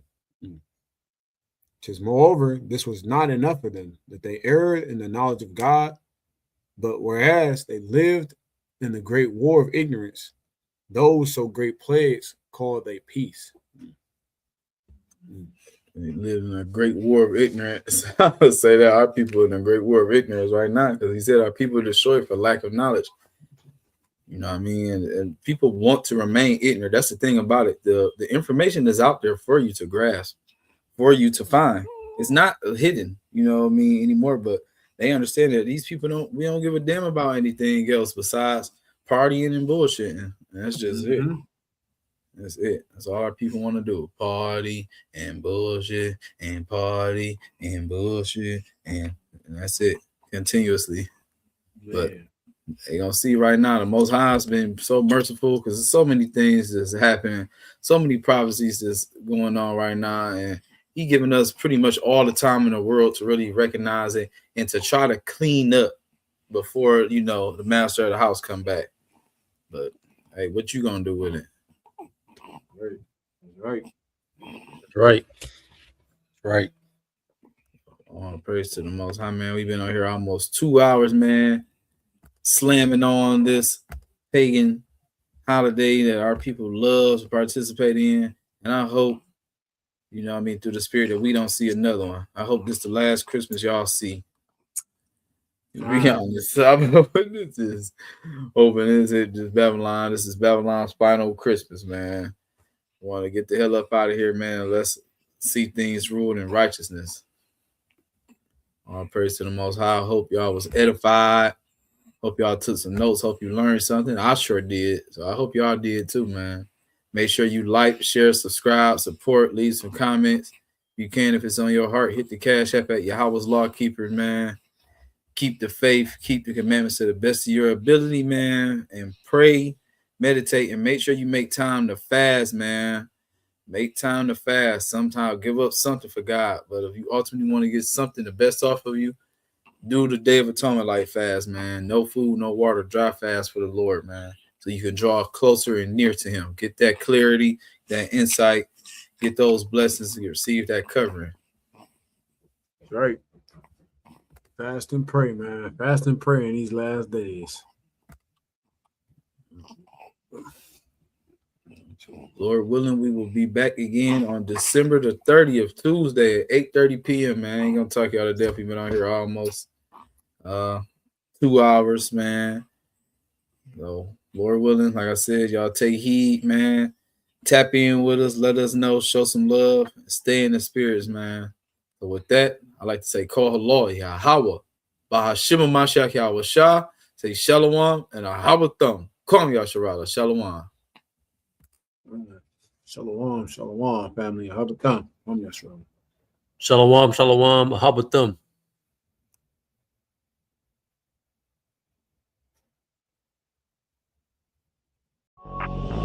BJ Beats.